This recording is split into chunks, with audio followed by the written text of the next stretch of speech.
unmotivated to cook dinner? Well, me too. I'm gonna show you my easy, lazy enchiladas for a delicious, fast meal when you're just not feeling it. Stick around to the end. I'm gonna give you 3 ways to pump up these enchiladas when you're feeling a little less lazy and a little more motivated. So let's get started.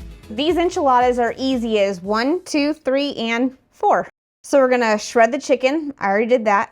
I like to start with mixing the enchilada sauce. Got a can of cream of chicken soup, sour cream, enchilada sauce. Now you can use hot, spicy, mild. I've got medium. It's kind of that middle ground, not too spicy. I'm just gonna stir this around. So this is also really nice and easy and quick so that you can even get the kids involved. I've got Kobe Jack cheese. Often I'll use like Mexican cheese. We're gonna put some in and then we're gonna put some on top.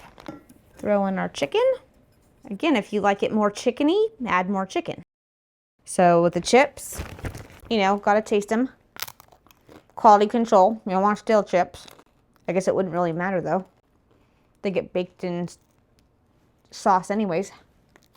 But they're good. So just crunch up the chips and then we're gonna pour those in there and bake it.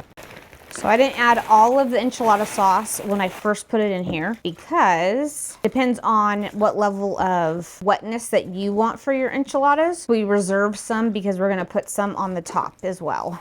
So we put 1 can in. I've added about half of another one. And then that last half a can, I'm going to save to put on after we spread all this out. So here, we're just going to add this to our baking dish. Spread it out, smooth it out.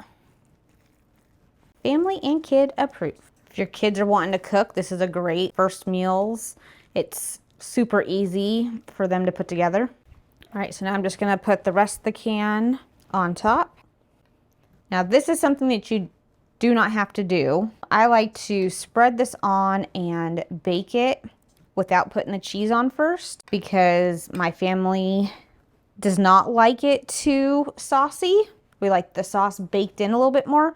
So when I bake it just like this, and then the last 5 minutes or so is when I add the cheese just so it's melted, but that gives the sauce time to bake on top of the dish. Versus if you add the cheese now, then it stays a little bit more wet and gooey on top. So now in the oven at 350 for 25 minutes, and then we'll add the cheese for the last 5 minutes. As you see, our sauce has dried out some. It's kind of like baked into the casserole, and that's exactly what we're looking for. So we're gonna top it with more cheese, and then we're going to put it back in the oven. So our enchiladas are done. They baked at 350 for 25 minutes. Then we added some cheese on top, and we went ahead and baked them at a low broil for another 5 minutes. They're nice and bubbly. Cheese is melted. We're gonna let it rest. Then we'll go ahead and give it a try. So there you have it, our easy, lazy enchiladas. I've got it here paired with just some corn and some tortilla chips and some sour cream. So good. That's yummy. You get the enchilada sauce, that little kick that we got from the enchilada sauce. It's great for me. I'm a medium kind of girl. Not spicy. The chicken gives it the heartiness that you want in a meal. The chips, because you're using the cream of chicken and the enchilada sauce, it just blends together so they're not hard and crunchy, and they just become like that corn tortilla in an enchilada. So it all blends together. It makes it just a nice, cohesive, wonderful tasting enchilada. So those 3 ways that I said that we're gonna pump up these easy, lazy enchiladas is 1, we're going to grate our own cheese. It's just gonna melt better, and that's what we want. So if you've got the extra time, grate your own cheese.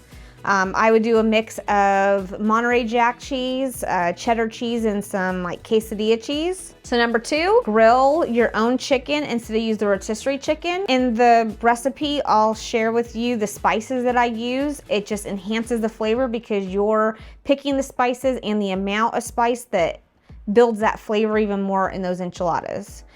And number 3 is gonna be make Spanish rice. You're gonna have your rice, you've got some great spices, some fresh vegetables. It's a perfect complement to our enchiladas. You can click that video here, and we'll see you next time.